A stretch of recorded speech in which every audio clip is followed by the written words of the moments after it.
Hey, what's up, guys? This is Alex from Hidden Shadows of the Secret Chamber movie review podcast. And today we have a very special bonus episode. As you notice, it's Monday. And you're like, oh, what the heck? Just a little surprise. In my notifications, Hidden Shadows has already come out with a new episode. Yeah, that's right. Just a little surprise for you. And we went down to our local indie film movie theater, and we caught the movie First Love by Takashi Miike, and he is an amazing Japanese director responsible for 13 Assassins, Blade of the Immortal, and he did this hilarious movie called, like I mentioned earlier, First Love, and we just kind of went. We saw it because we were watching another movie, and we thought that this would be an awesome movie to squeeze in to the other movies that we're going to be reviewing this month. So we had a blast with it, and we hope that you guys will get to catch it. They showed the last showing in our town last Thursday, so just look out for it. It's Takashi Miike. You'll see that, his First Love. And you'll see that in the description. When we find where you guys will be able to watch this movie from, we'll make sure we share that with you on our Instagram, Twitter, Facebook. But otherwise, thanks so much for listening, and thank you for sharing. I hope you guys are already subscribed. If not, please do that. That would be amazing. And enjoy the episode.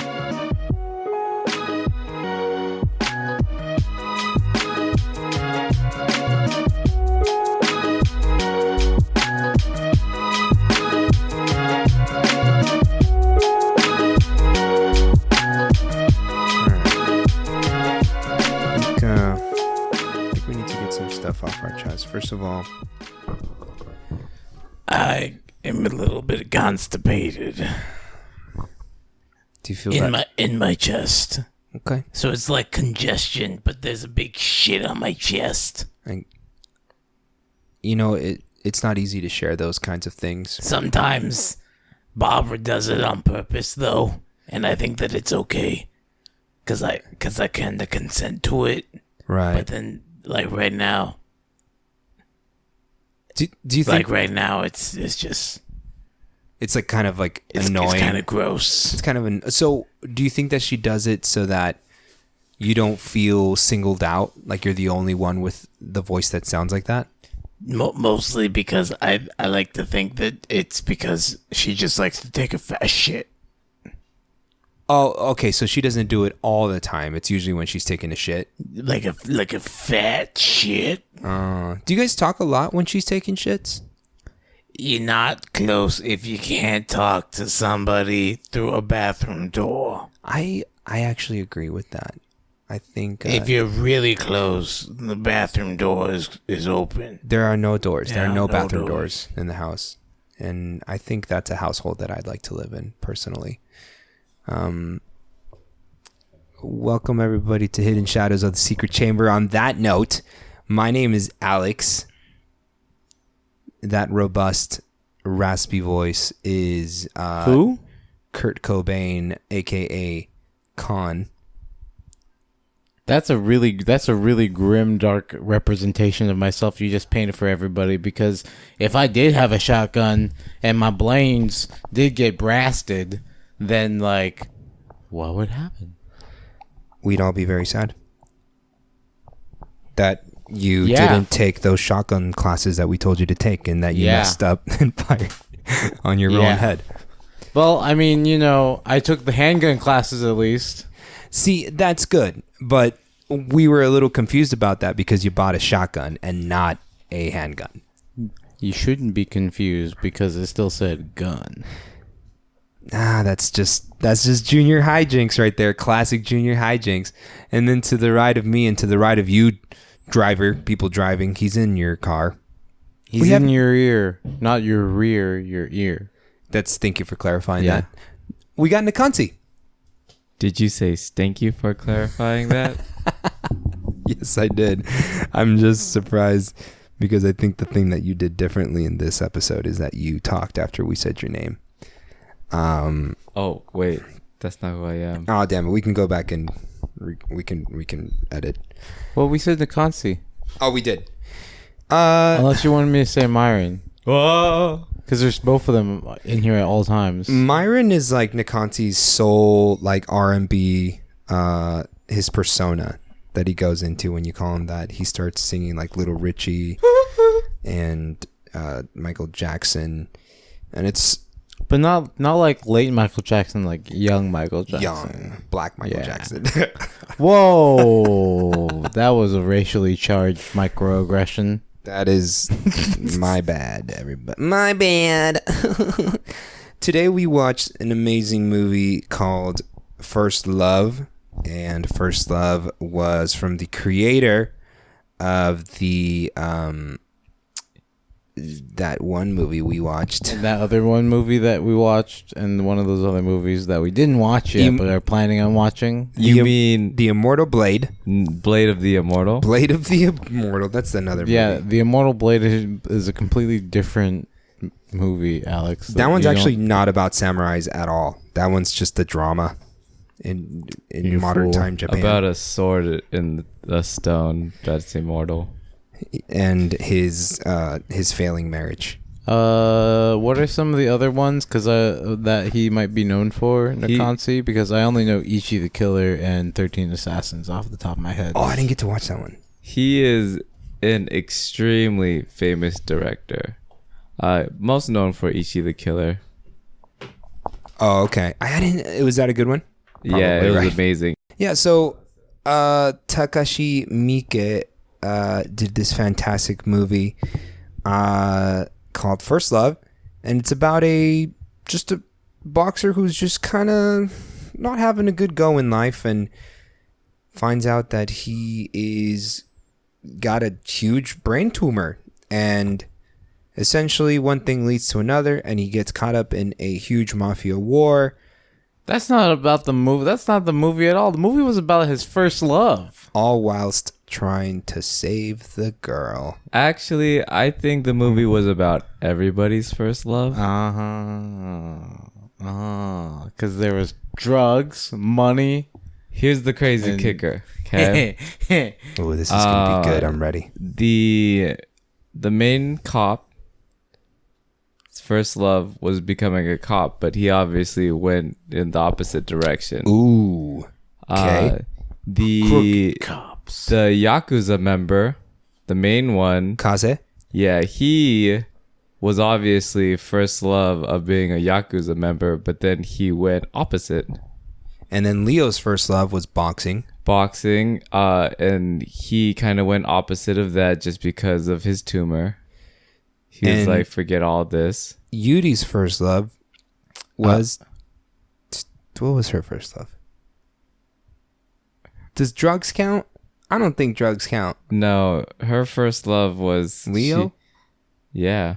No, it was... Ryuji? No. Ryuji?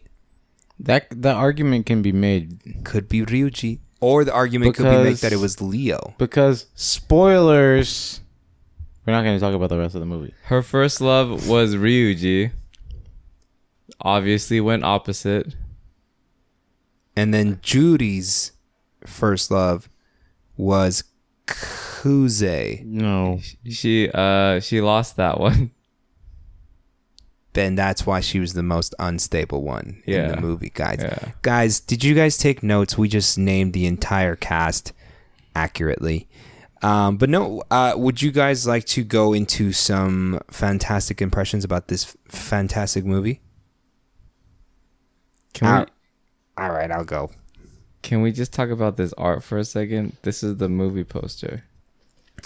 All right, everybody, as you can see in the art that you pulled up on your phone, And will show up on our Instagram.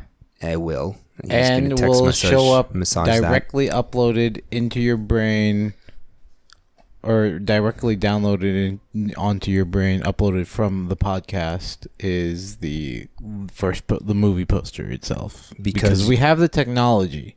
Yeah, because you're listening to this episode 30 years into the future. Also, just be careful if you're driving to not get distracted by that or Alex's pepperoni underpants. Super exciting. This film was actually just released in the US and Canada beginning on September 27th, but it did premiere at the 2019 Cannes Film Festival. What is that?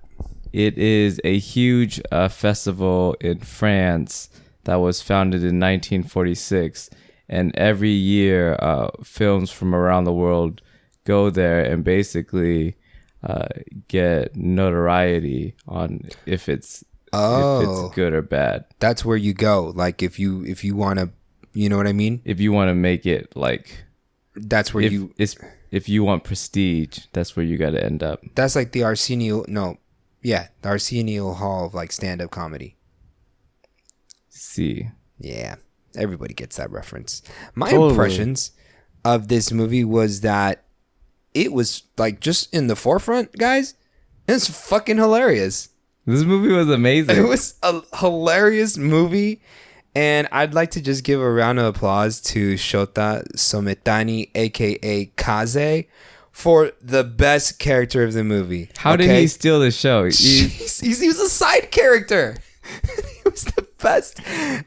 He was essentially the mafia member, and he was trying to play like the catalyst or like the reason why the Yakuza and the Chinese mafia would go to war against one another, while he got away with the goods and, you know, quit his life of being in the mafia. But he just kept fucking up so bad at every turn that it just didn't work out. But that's how you know it was such a good plan. Yeah. It was such a good plan, there was no way it would fucking work. I like how It was too good. the audience was in on the joke and the director was in on the joke. Yeah. And he just made so many nods every single time we looked at each other like every single plan is fucking up. And then finally when his one plan works, he goes, finally. And we're like, he's thinking exactly what we're thinking. Yeah, no, it was great. Other than that, I feel like Takashi Miike wove together a beautiful plot. There was a lot of moving pieces, But nothing ever felt like we got lost, which was nice. yeah, it's super easy to follow. Which is how you can tell it was like good storytelling. Yeah, And on top of that, it satisfied. If everybody who's been listening to the podcast has been trying to keep track about this, I have no idea how many times Alex has unmarked and left open his "Is this plot satisfying?" check mark. this is one of them. This was a satisfying plot for Alex. Yes, sir. We had 2 in a row. I know. Yep, Promare and First Love. Technically 3 in a row. Oh, what did we watch before that? Oh, Joker. The Joker. It's actually not the Joker. It's just about this guy who gets super buff.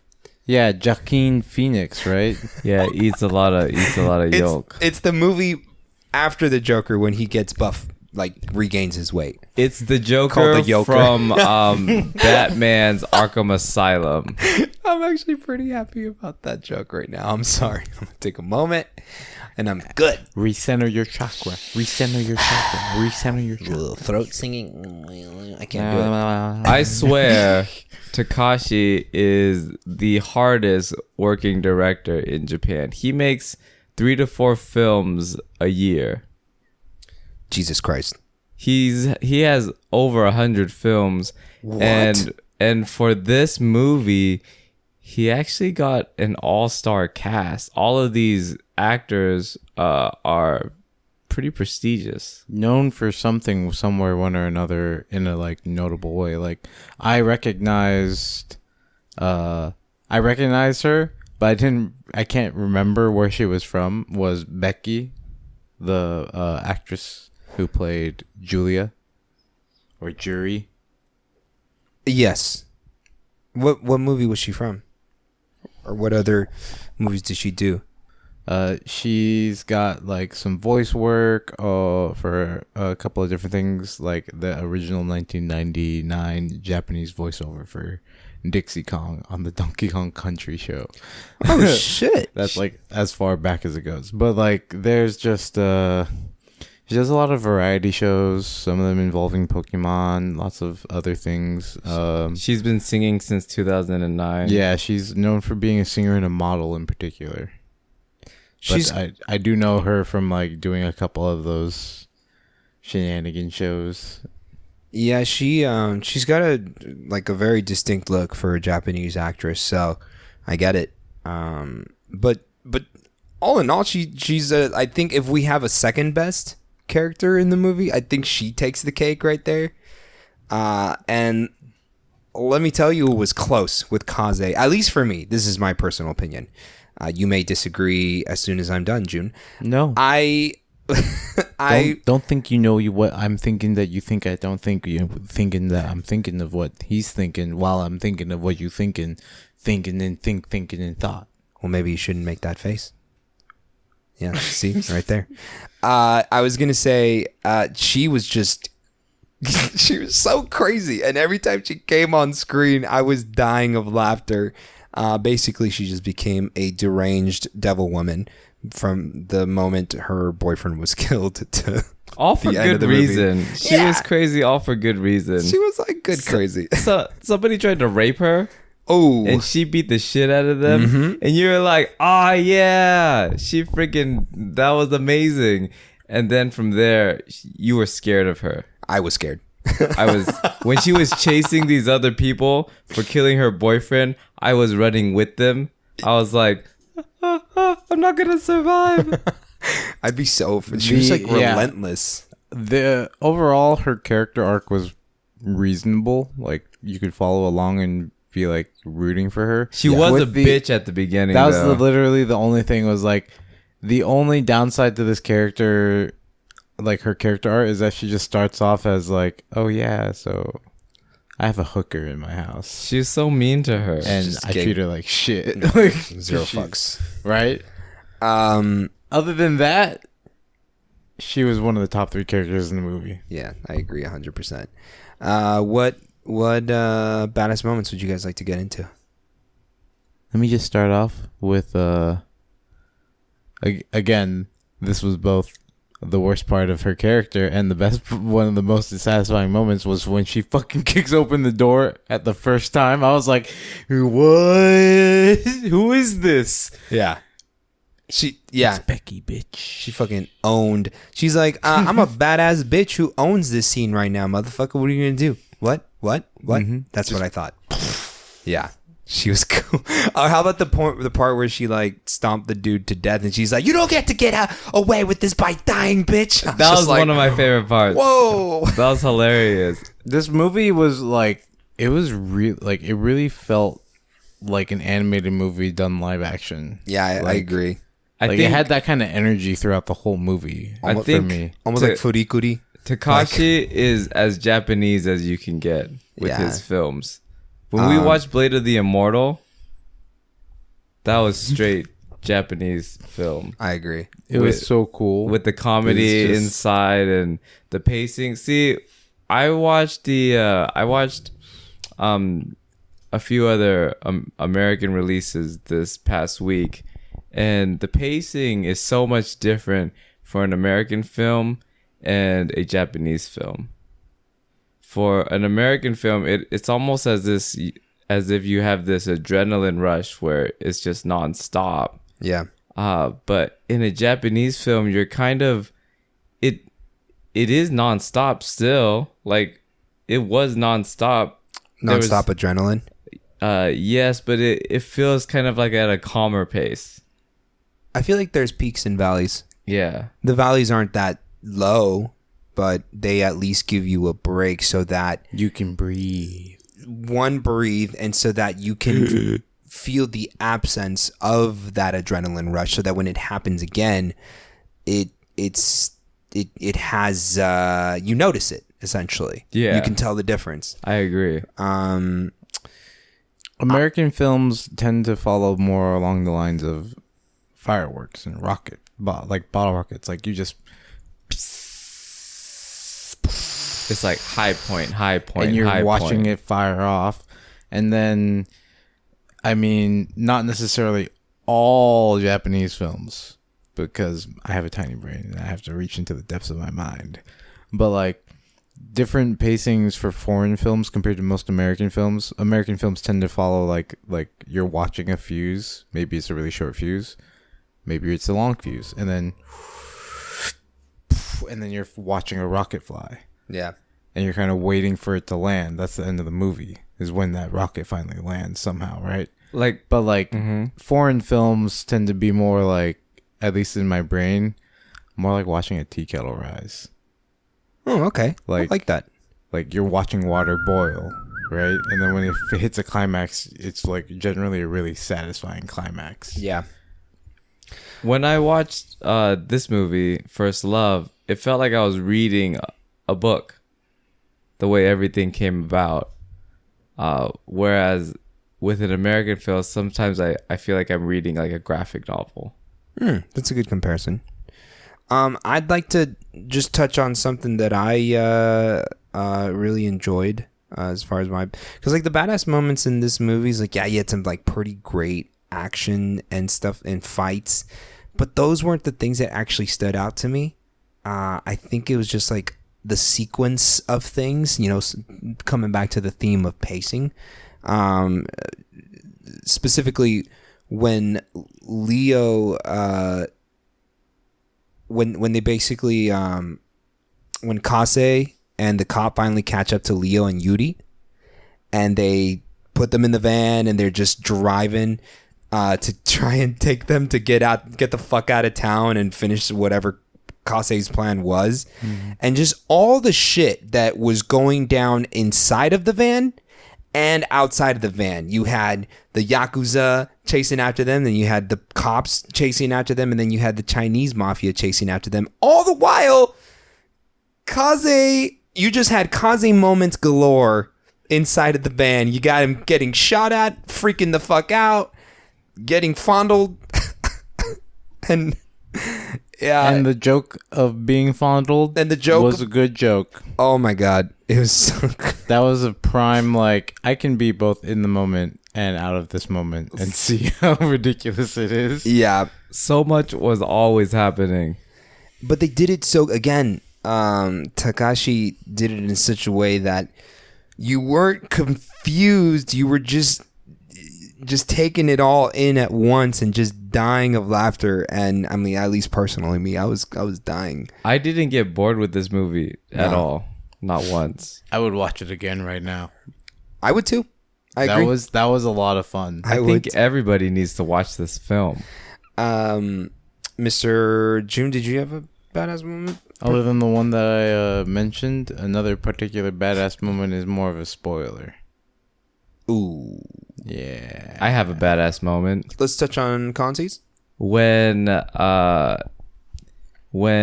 Otomo, or when Monica is running from her hallucination, and she sees Leo, who looks like her first love, Ryuji, and she goes, "Help me," and he just boom instantly punches the detective that's running after him. I gotta admit, I did feel a little bad for the detective. He does it so clean, and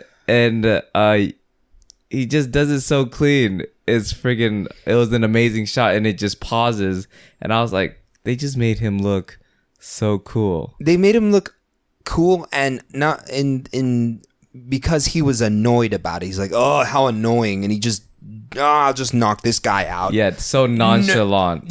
No problems. Yeah, no problem, but with excellent form. Yes, in the blink of an eye. I would like to point out to the actor that played Leo. His name is, I'll tell you right now, Masataka Kubota. He had really good form. You could tell he took his boxing role seriously, and I like those little fine details that actors will go out of the way to do. Like, just because you could tell that he appreciated boxing and wanted to make sure that his audience who were boxing fans. Yeah, could believe that's the role of this character. Like, yeah, I believe that. That's a real boxing workout. That's real boxing form. So He was kudos. in Kenshin. Was he Kenshin? No, He was not Kenshin. He was not Kenshin. Okay. No. Who was he in Kenshin, though? He was Akira Kiyosato. Oh. Yeah, I don't know who that is. He was an extra. Yeah, he's probably But he an had a name. extra. He was one of those No, extras. But I like Junior. Oh, I had to Junior- make it believable for everybody. That was good, Junior. We totally bought it. Yeah, he knows. Oh Yeah, that guy. Oh. You remember in the movie when he was all in it? Oh. The number rating that I would like to give this movie. Oh. You about to make that noise when I give it.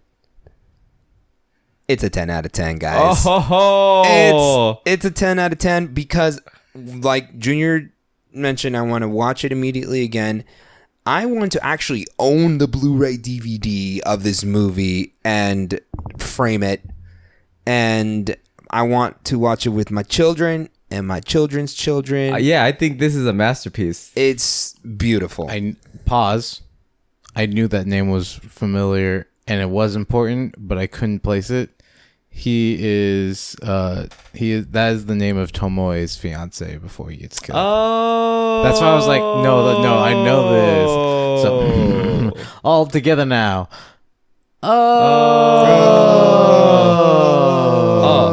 Also, by the way,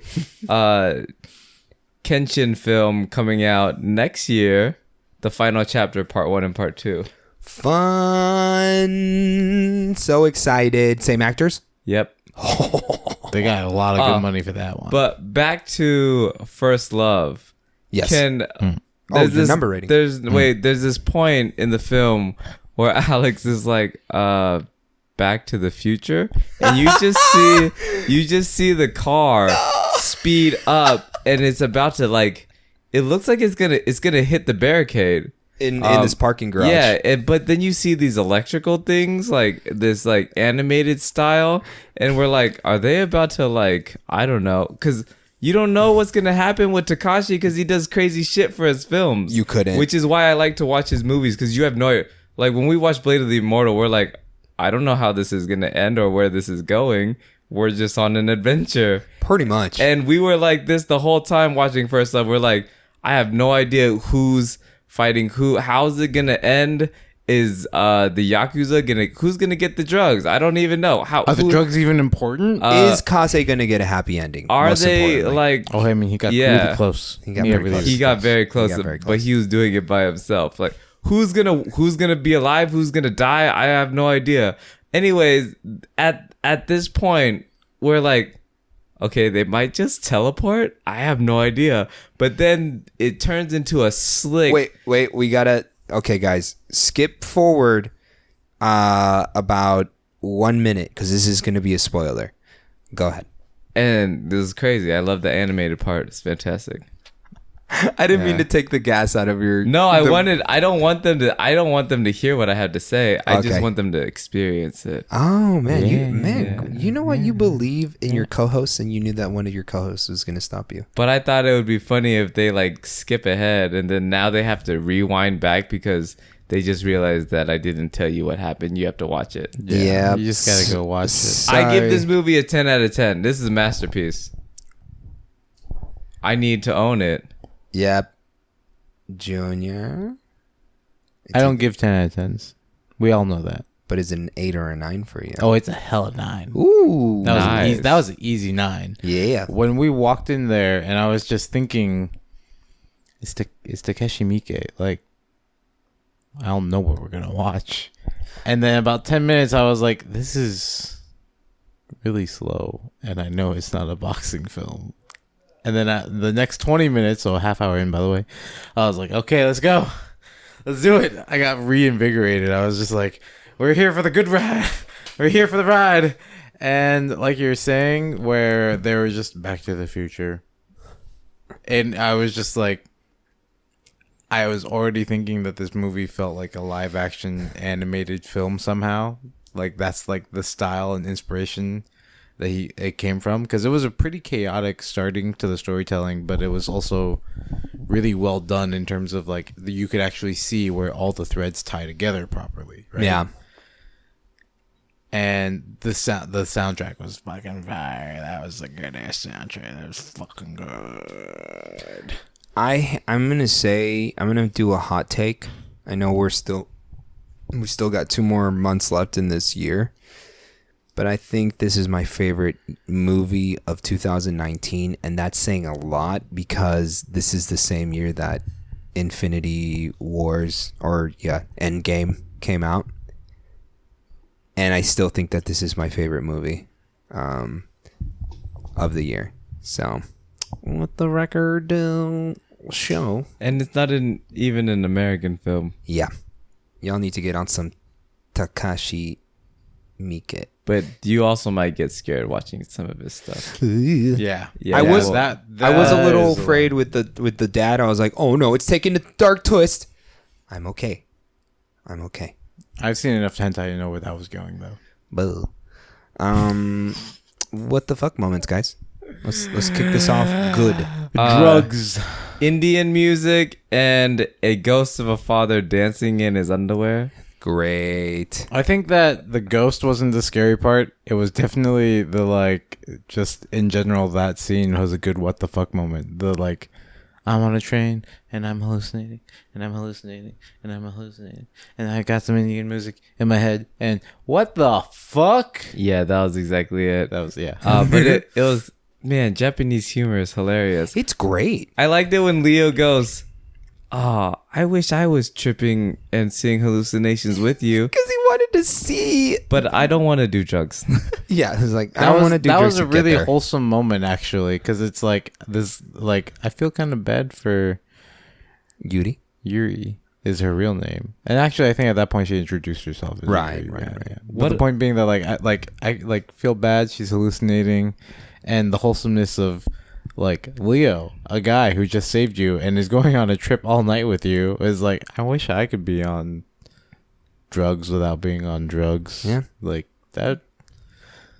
Yeah. If I could take a pill to have the same effects of drugs, but not taking drugs, Isn't that just taking drugs? damn it. My what the fuck moment was when the maniacal Judy faces up, she has her final showdown against the cop, right? They're in this huge parking structure, which looks like a weird Home Depot. It was a store. It was a store? Yeah. Yeah, it was like it was a Japanese Home Depot.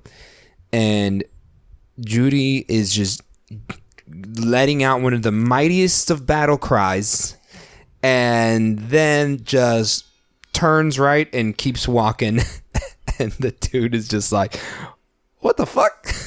That was all right, we're good. Yeah, you shared the what the fuck moment with Kaze. You're like, There's so many what the fuck moments in this What? film, and we and actually then turned had around and we had a good audience. Yeah, they were fun. They were cracking we up weren't with the us. only ones laughing in the theater this Yeah. time. I think, honestly, I don't want to be that toot my own horn, but I think when they heard us, because at first I didn't hear as much laughter, but I think once they heard us like cracking up in the front, like it kind of loosened up the audience and they were just kind of laughing along. Hi Key, we are a movie review podcast where you should actually just come see movies with us and have a good time. We are a blast. We do just the right amount of talking and just the right amount of shoulder nudges on the cool moments. To respectfully not disrupt your movie experience, but to enhance it instead of like being a really, really bad stereotype and be like, don't go there! Don't go in there! Ooh, they gonna kill you? Oh, what did I say? Get your hand out my popcorn. I told him. I ain't trying to I'm fucking sorry. hold hands with you in my popcorn. You know I like butter. And Any some other what the things? Yeah. I think they're sold, and I think we're gonna have a lot of people coming to the movies with us. Any other what the fuck moments that you would like to get into? Nekonsia. Personally, I have one. I don't Oh, think please. so. Yuri is such a just, I feel bad for the girl. Yeah, that's a sad story. Yeah. And then I was like, yo, is my homie Kaze gonna get his dick sucked? He gonna get his dick sucked? Mm-hmm. Hey, yo, Kaze, let her get the drugs off of your dick. You were like in a weird, because you liked Kaze so much, you were kind of like, he deserves it. He just got shot. Like, Just- my he homie, just- let my homie yeah. get his dick sucked. Shut up, Leo. Mind your business.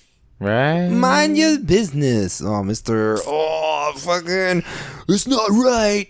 You should say no to drugs. Just sit in the front and be a good co-pilot. Keep an eye on the GPS and let whatever's happening in the back happen. Yeah, I agree. That was a good what the fuck moment. That's a good what the fuck moment. Thank you guys so much for listening to the podcast. This is sadly the end. But make sure you guys, for more beautiful content, hilarious videos and pictures, follow us at HSTSC33 on Instagram, Hidden Shadows of the Secret Chamber on Facebook, and you can join our good co-host here, Khan, on his stream at twitch.tv/Cookie Ninja Carve. Oh, he did it this time. I Yes. didn't have to do it, but we did it in tandem because we cool. Made it even that more beautiful. Yeah. Succulent. And he's gonna end the podcast with a chippity chip chop chip Oh, chop chip, chop chippy chop, chippy chipping and a chipping, and then we got a Chinese gong in the podcast, and now we're stopping.